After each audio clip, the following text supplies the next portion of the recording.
Hello and welcome to day 4 of the holiday card series for 2024.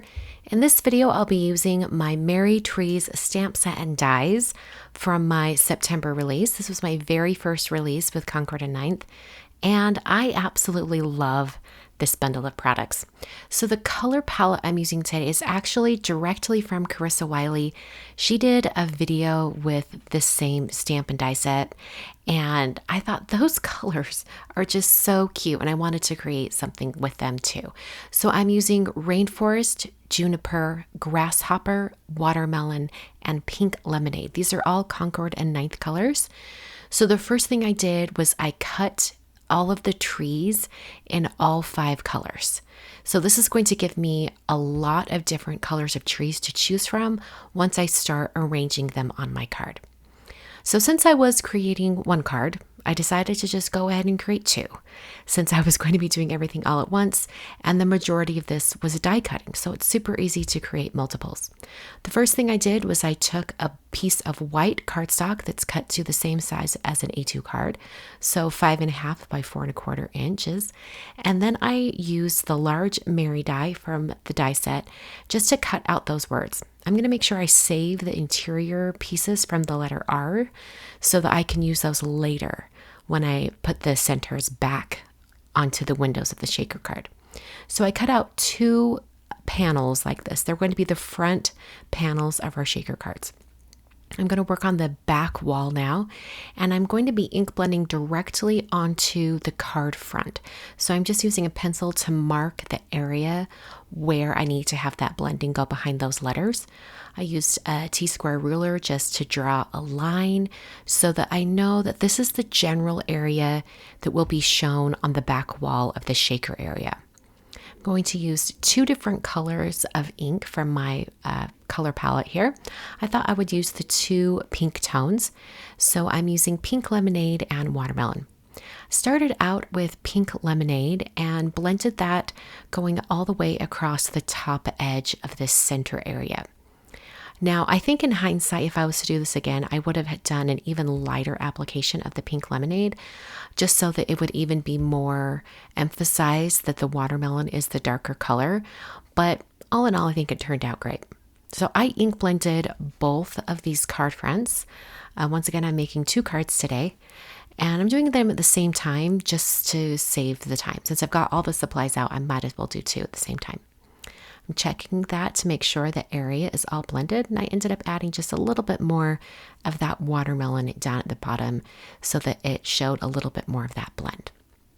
To create the actual shaker, I'm taking some liquid glue and applying that around the cutout areas, making sure I add little bits of glue on those interior spots. And then I took a piece of cut acetate and placed that right on top. I only needed the acetate to be the size of the shaker window cutouts, so I was able to, cut a smaller piece of this plastic down. And I adhered that onto both card fronts. So now I'm going to take some foam adhesive. This is actually from scrapbook.com. This is their 3mm 1/4 inch wide foam tape. They have a couple different depths of foam tape. I'm going to be using both today. This is my first time using them. I thought this would be a great use for this because it's kind of a thicker foam, thicker than I normally use. And most of the time when I'm doing shakers, I actually take my regular foam tape and double it back on itself so it's 2 layers. But with this 3mm foam tape, it was already the depth I needed. And it was cut to a narrow strip, so it was really easy to apply to this shaker area. So after I had the foam kind of applied to the areas all around that Merry area, and then also the edges of the card, I then used the corner of my Score Buddy. I'm just going to put this right up into that corner, and that's going to hold everything in place while I put the actual shaker together. I'm using 2 different sequin mixes. I've got Iridescent Moonshine sequins from Picket Fence, and then I'm using the Sleeping Beauty mix from Lucy's Cards. Unfortunately, Lucy isn't selling her sequin mixes anymore, but I have so many of them and they're beautiful, so I'm going to continue to use them. But basically, I just wanted to have a little hint of pink in there, along with all of that iridescent moonshine sequin mix from Picket Fence. So I just added a little bit of that pink in there and made sure that all the sequins were not on the foam. And then I'm pressing down my card base. I'm going to check to make sure I've got the card base open to the right area, and then I'll turn it over and press that down onto the shaker area. And using a Score Buddy, that corner of the Score Buddy works great. You could also use the inside of your MISTI stamp positioning tool, or anything where you can just like butt everything up against a corner. That really helps to get everything lined up just right. So I pressed down on all that foam to make sure it adhered, and now I have my shaker area. So I went ahead and did that with the second card, adding just a little bit more sequins in this time. Having to do 2 cards gives me the opportunity to make sure that I have a good amount of sequins in both. I can do the first one as a test run, and if it doesn't look quite right, I can add a little bit more on the second, and that's exactly what I did here. So one of these cards has just a little bit more of the sequins inside the shaker than the other. So now I've got 2 of these shaker cards basically made, and I'm going to start decorating the front of them now. Before I break out all of those trees that I cut out earlier, I'm going to do the interior pieces on the inside of the letter R. So I'm placing that R cutout inside just so they can help me get these areas just perfect.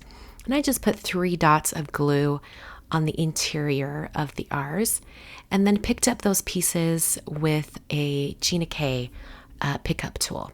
It has that wax tip on the end. It was just easy to pick up these small little die cuts and move them over to each card. So I just picked those up and placed them right over the top.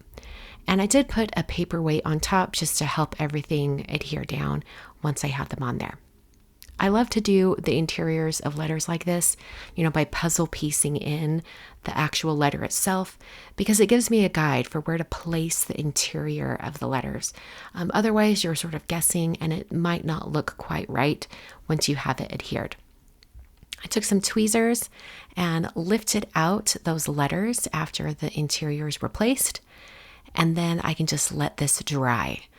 Now, if you like the look of having that open area without the interior of the R kind of interfering, you could definitely leave that open. I know a lot of people love that look. I like to have the finished letter there. So now I've got all these trees, and I started to wonder, what can I do to put all of these out? I've got all these different colors of trees. So I'm actually going to set those aside for a minute and work on some greetings. Now, I wasn't sure which greetings I was going to be using, if I would be using wishing you a Merry Christmas or just the Merry Christmas. I ended up only using the Merry Christmas bits, but I stamped and heat embossed with gold embossing powder. And then I used the long sentiment strip die from the die set to cut out the sentiments. I cut these at a diagonal on each side, and then I put some foam adhesive on the back of them. Now, this is where I use the other foam. I was just showing you the packaging on that. There's actually a 2mm foam tape that scrapbook.com sells as well. So I'll use that for the back of the sentiments. So now I've got some glitter paper. This is glitter paper from Lawn Fawn. I think it's called Pixie Dust. And I thought it'd be fun to have a little slope for the trees to be on top of. Now, in Carissa Wiley's card that I saw her create using these same exact products, she had this little slope going across the bottom, and she had a little line of glitter paper, and I thought that was so pretty. I loved the glitter in addition to having that slope with the lines. So I decided to do something similar, and I created 2 sloped glitter paper lines, and then I adhered them to the bottom of each card. And this is going to give me, just somewhere for the trees to be anchored. I've started to place them on top of that shaker area, and I didn't like how it looked like the trees were just floating. So by adding this kind of snowbank at the bottom, it's going to give the illusion of creating a scene. But really, it's just a very simple bit of glitter paper, and that tone-on-tone white effect with the white cardstock looks really, really neat. So I arranged a bunch of the trees on the bottom of the card, just right over that sloped hill. and glued them down directly to the card front. I considered putting some on foam tape, but then in the end decided to adhere them directly down just because this is already a fairly thick card and I didn't want to add any additional bulk. I did do a little bit of that foam tape behind the subgrading, but other than that, I did not add any additional layers. So that is going to basically finish up both of these cards. I just placed the Merry Christmas right over top of that shaker area. And then I'm left with two really fun glittery cards. I'm going to show these up close so you can see how fun these are. I love the glitter, not the glitter, but the sequins kind of bouncing around inside that shaker area. You can definitely see how one of these has more sequins than the other. This is the one that has less sequins. Total personal preference, which one you like more. I think they both turned out great. And a big thank you to Carissa for this color palette. These colors from Concord and Ninth are just gorgeous. I'm pretty sure these are the exact colors she used.